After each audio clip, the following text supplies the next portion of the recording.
Jason McIntosh was an abusive husband who had already shot his wife, Megan Montgomery, once. Even though he had domestic abuse charges pending against him and Megan had an order of protection against him, the state decided it would be reasonable to give him back his gun. This is Monsters.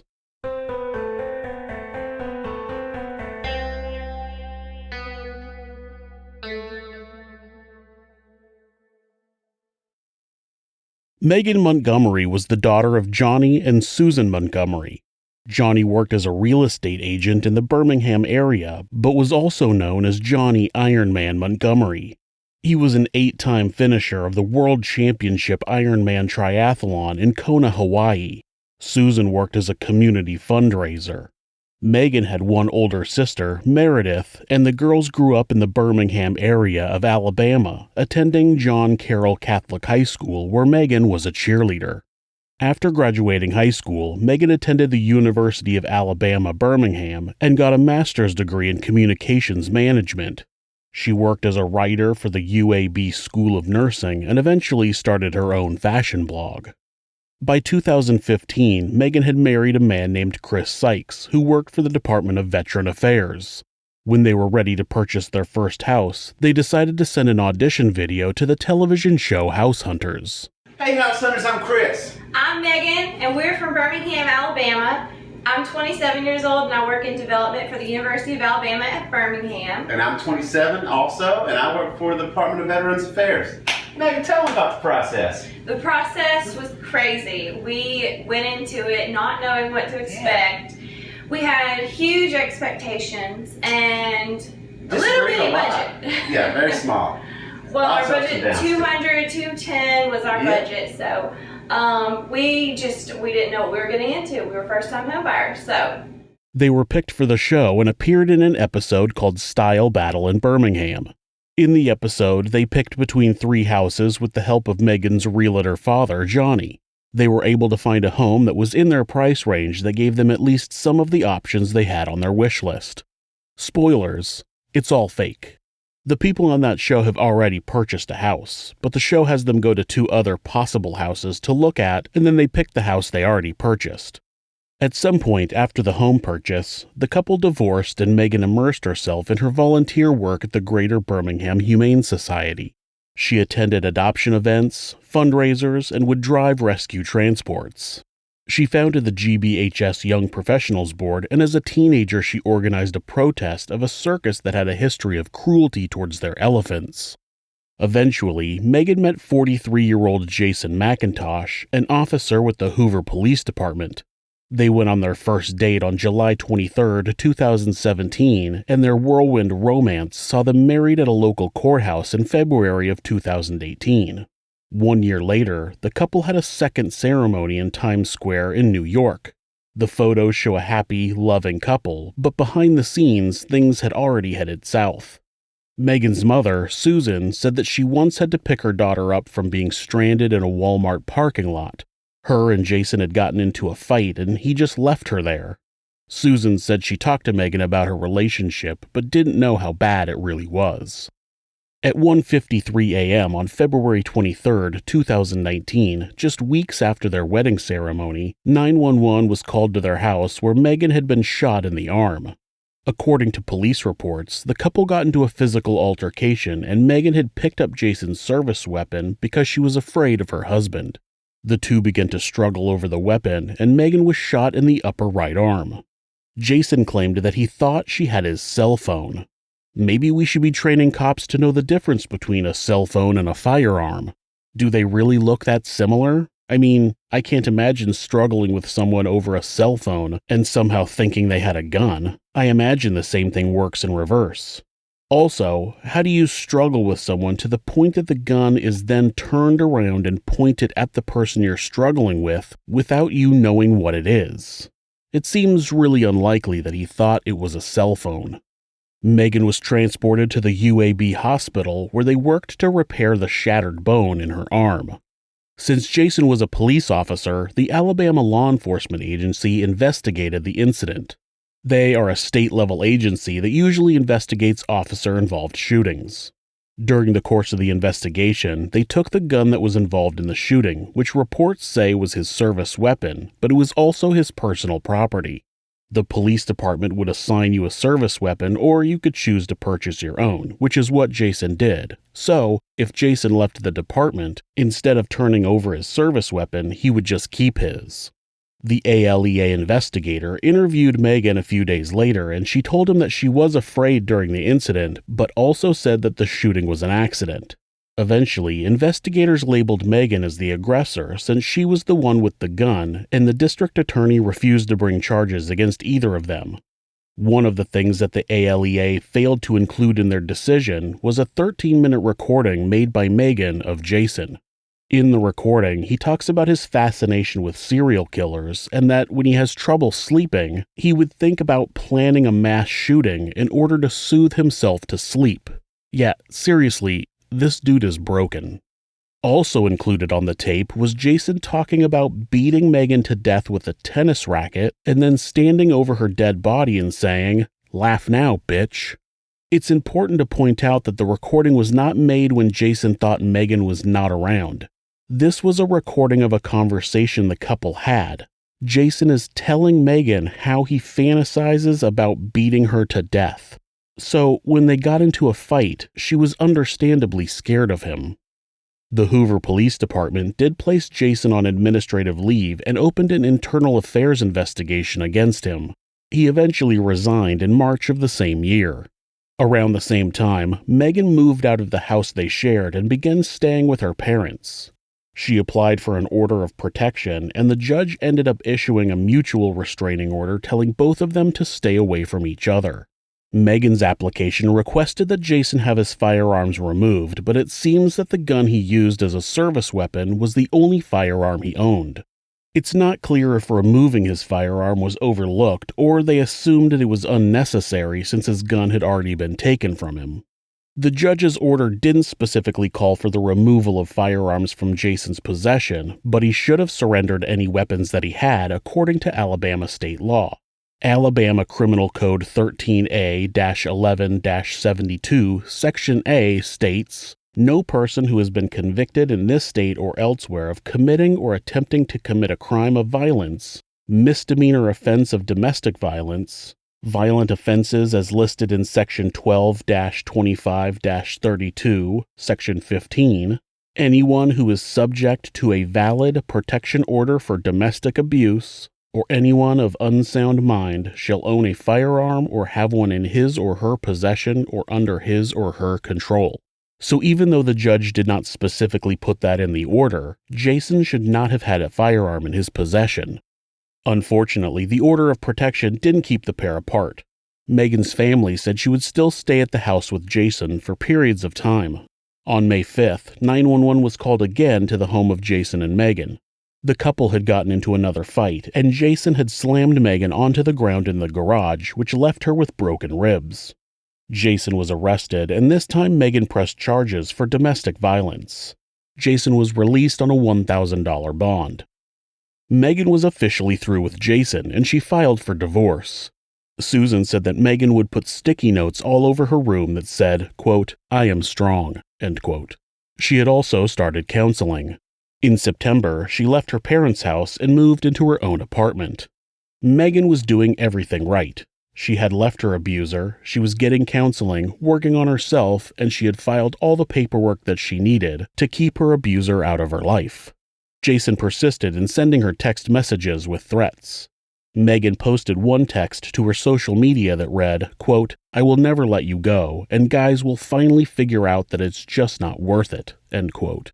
Megan continued keeping her distance and hoped that soon she would be divorced and could move on with her life. What Megan didn't know was that Jason had been texting the ALEA investigator asking for his gun back. He claimed that he needed it for a new job in private security he was trying to get. So, since Special Agent Vince Cunningham was done with his investigation, there was no reason to not give the guy his gun back. I mean, he does have pending domestic abuse charges against him, and an order of protection against him from his estranged wife due to domestic violence. But I mean, I wouldn't want the guy to not be able to become an armed security guard. What's the worst that could happen? Well, I'll tell you. because women whose abusers have access to firearms are 5 times more likely to be shot and killed based on research funded by the Department of Justice. People say, well, he could have just gotten a gun from somewhere else, which is true, but he didn't. He made no attempt to purchase a gun up until this point. He might have legitimately wanted his gun back for a potential job, and since he had it, he decided, what the hell? If Special Agent Cunningham had not given Jason his gun back, November 30th may have come and went like any other day. But Cunningham did give him the gun, and with Megan set to testify against him in her pending domestic violence case, he decided to use that gun. On November 30th, 2019, Megan was watching the Iron Bowl with some friends, rooting for the Crimson Tide to smash their rivals, the Auburn Tigers. They would end up losing 48-45, but that wasn't the only tragedy that would befall Megan's friends that night. While Megan and her friends were licking their wounds after the loss at a nearby oyster bar called Courtyard 280, Jason walked up behind Megan, put one hand on the back of her neck, one hand on her shoulder, and told her to go outside with him. Her friends asked who he was, and he responded, quote, "I'm her husband, she's going with me," end quote. Her friends said that she agreed to go, but they definitely saw a look of fear in her eyes. Maybe I'm just a naturally confrontational person, but I would not be okay with that. It's understandable to not think that your friend is going to be killed, and her friends didn't do anything wrong, but it's okay to speak up if something seems off to you. People nowadays are so afraid of offending people, but if you think something is wrong, fuck those people. I once saw a young girl, maybe 12 to 14 years old, standing outside of a convenience store, and there was this older guy talking to her, and something just felt off. So I walked right up to him and said, "What are you doing, dude? Leave her alone." And the guy quickly spun around and scurried off. Now, it might have turned out to be her dad or an older brother, and maybe they would have gotten offended that I assumed they were a pedophile, but screw that. I was willing to take that chance. The guy turned out to be a creepy dude who might have been working up the courage to grab her, and at the very least, she seemed thankful that I scared the guy away. If I had been her father and someone did that, I would have said, "I'm her dad, but thanks for looking out." She eventually met up with some friends, and they wandered off toward a movie theater. Jason and Megan ended up in his truck, where they drove around a bit before he pulled into the parking lot of the Mountain Brook Athletic Center. The business was closed and the parking lot was out of sight. It was here that Jason beat Megan before shooting her once in the back and twice in the head. He left her body in the parking lot and drove away. At 4:30 the following morning, Megan's body was discovered by a Mountain Brook police officer on a routine patrol. Her body didn't have any identification on it, and it wasn't until the next day when Megan's family reported her missing that they made the connection. Megan's credit card and keys were recovered from the restaurant, and her car was still in the parking lot. Jason McIntosh was immediately arrested and charged with capital murder. The murder of someone who has a protective order out against you qualifies for the death penalty in Alabama. The day after Megan's body was found, a letter arrived at her parents' house from the court reminding her that she was due to testify against Jason on December 4th. Many people believe that was part of the motivation for the murder. 4:30 in the morning, Sunday morning, December the 1st, one of our officers on patrol around the Mountain Brook High School, Mountain Brook Athletic Sports Complex, found at that time unidentified female that was deceased. At the time, when he got other officers and detectives there, it appeared that the decedent had passed away from a gunshot, at least one gunshot, and we weren't sure. Well, there was no identification on the female at that time, and from that time at 04:30 Sunday morning until approximately 12:30, 1 o'clock Monday morning, we did not have any idea who our victim was. Sometime around that time, 1 o'clock, or at least after midnight on the 2nd, so from Sunday night into Monday morning, sorry if I'm confusing, the family of Megan Montgomery went to one of the Birmingham Police Department precincts reporting her missing. We had given out information to other local law enforcement about our unidentified deceased female, and Birmingham officers thought it was probably the same and contacted Mountain officials pretty quickly. We had to wait until we could get confirmation of identification of our victim when the coroner's office was able to get some pictures and show the family and do a confirmation for who she was. On March 31st, 2021, Jason McIntosh pleaded guilty to a reduced charge of murder and was sentenced to 30 years in prison. In the state of Alabama, a person who's convicted of murder will be eligible for parole after 85% of their sentence or 15 years, whichever is less. Then parole is considered every 5 years after if they're denied. This man will be up for parole in 15 years. 2034. My younger son will just be turning 21, and it's possible he could run into Jason McIntosh at a bar somewhere. And even if he never gets parole, he'll be out in 30. That's disgusting. After the murder, the Alabama law enforcement agency claimed that they were legally required to return Jason's gun to him. Except they weren't. The law said that he was not supposed to be in possession of a firearm. The agency specifically said, quote, "The restraining order did not restrict Mr. McIntosh's access to firearms," end quote. But it did. So the ALEA doesn't know that Alabama law says that someone with an order of protection against them for domestic violence isn't allowed to have any firearms in their possession. How are they going to protect people from domestic violence when they don't even know what the laws are? Then they made the excuse that there were no laws on the books that would have prevented Jason from purchasing another gun. Some people believe that Jason would have been flagged if he tried to purchase another gun, but even if he wasn't, then make him do that. Don't hand him a gun and then after he murders someone go, well, he could have purchased a gun anyway, so no harm, no foul. That's just stupid. Megan's family questioned the legality of returning Jason's gun to him, saying, quote, "So the restraining order can prohibit him from contacting, phoning, texting, harassing, stalking, but oh, by the way, you can have a gun. That's ridiculous," end quote. Even Jason's lawyer was surprised that he was given his gun back, stating, quote, "In my opinion, it was irrational, illogical, and not prudent to do so," end quote. Unfortunately for Johnny Montgomery, this was not the first woman in his life to be murdered. On January 10, 1997, Johnny's mother, Lillian Montgomery, was shot to death by an ex-con who had been boarding with her and working at her store. She was coincidentally shot 3 times. Johnny was 27 years old at the time.